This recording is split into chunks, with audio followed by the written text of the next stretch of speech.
Welcome to our special report on the devastating storms that tore through eastern Nebraska late Thursday, April 17th. Communities across the region are grappling with the aftermath of one of the most destructive weather events of the year, an outbreak that unleashed violent tornadoes, massive hailstones, and ferocious winds, leaving homes in ruins, businesses shattered, and entire neighborhoods forever changed. Tonight we bring you the latest on the damage, the stories of survival, and the long road to recovery ahead. The National Weather Service has now confirmed at least 15 tornadoes touched down across Nebraska and parts of western Iowa, with more reports still under investigation. The most powerful of these was an EF3 tornado, packing estimated peak winds of 140 miles per hour. This monster storm roared just north of Omaha near the town of Bennington, carving a nearly 9-mile path of destruction. In the Irvington area, the tornado obliterated 4 homes, leaving nothing but debris where families once lived, and caused significant damage to 28 others. Roofs were ripped off, walls collapsed, and personal belongings were scattered across fields and streets. Irvington resident Sarah Thompson shared her harrowing experience with us. "It was like something out of a nightmare," she said. "We heard the sirens and then this deafening roar, like a freight train barreling through. We barely made it to the basement with our kids before the whole house started shaking. When we came up, it was gone. Our home, our memories, everything. But we're alive, and that's what matters." The tornadoes were only part of the story. These storms also unleashed hailstones of unprecedented size, some as large as baseballs, others approaching the size of softballs. In Fremont, about 40 miles west of Omaha, the hail came down like a bombardment, shattering car windshields, punching holes through roofs, and causing widespread destruction to hotels, restaurants, and small businesses.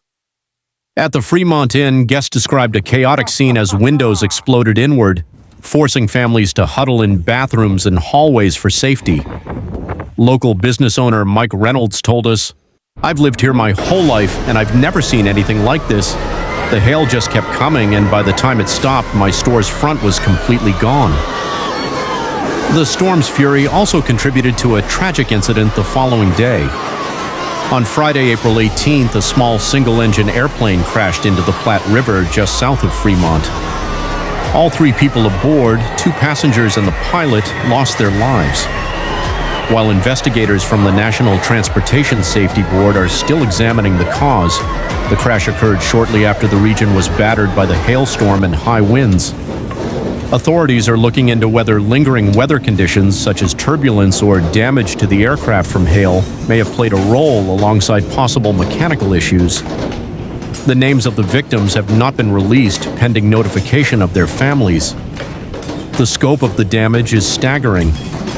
Early estimates suggest hundreds of homes and businesses across eastern Nebraska have been affected, with some areas reporting power outages that left thousands in the dark for hours.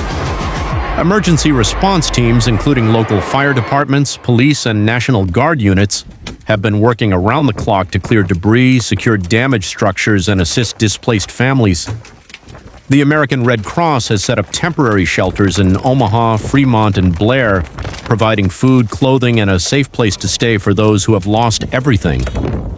Nebraska Governor Jim Pillen toured some of the hardest-hit areas on Friday evening, meeting with residents and first responders. In a press briefing, he pledged the state's full support for recovery efforts. "This is a tough time for many Nebraskans," he said, "but we are a resilient people. We'll rebuild together, stronger than before, and we'll make sure no one is left behind." Governor Pillen also announced that the state is working with federal agencies to secure disaster relief funds to aid in the rebuilding process. Meteorologists warn that this outbreak is a stark reminder of Nebraska's position in the heart of Tornado Alley during the peak of severe weather season. Dr. Emily Carter, a storm expert with the University of Nebraska, explained the conditions that fueled Thursday's storms. A powerful low-pressure system collided with warm, moist air from the Gulf of Mexico, creating a volatile atmosphere, she said. When you add in strong wind shear, you get the perfect recipe for supercell thunderstorms capable of producing tornadoes and giant hail. Dr. Carter urged residents to remain vigilant, as more severe weather could develop in the coming weeks. She recommended keeping emergency kits stocked with essentials like water, food, flashlights, and batteries, and staying tuned to trusted weather alerts. As cleanup efforts begin, the emotional toll is becoming evident. For many families, the loss of homes and cherished possessions is overwhelming. Yet, amidst the devastation, stories of hope and resilience are emerging. In Fremont, neighbors have banded together to clear debris and share supplies. In Irvington, a local church has opened its doors to provide hot meals and a place for families to gather. Volunteers from across the state have arrived with donations of clothing, blankets, and funds to support recovery efforts. One volunteer, Lisa Martinez, told us, "I drove 2 hours to help because that's what Nebraskans do. We show up for each other." The road to recovery will be long, and for some, the scars of this disaster will never fully heal. But the spirit of Nebraska's communities remains unbroken. As the sun sets on another day of cleanup, the focus is shifting from what was lost to what can be rebuilt. Residents are determined to move forward, supported by the strength of their neighbors and the promise of a brighter future. For the latest updates on this ongoing story, including ways you can help, visit our website or follow us on social media.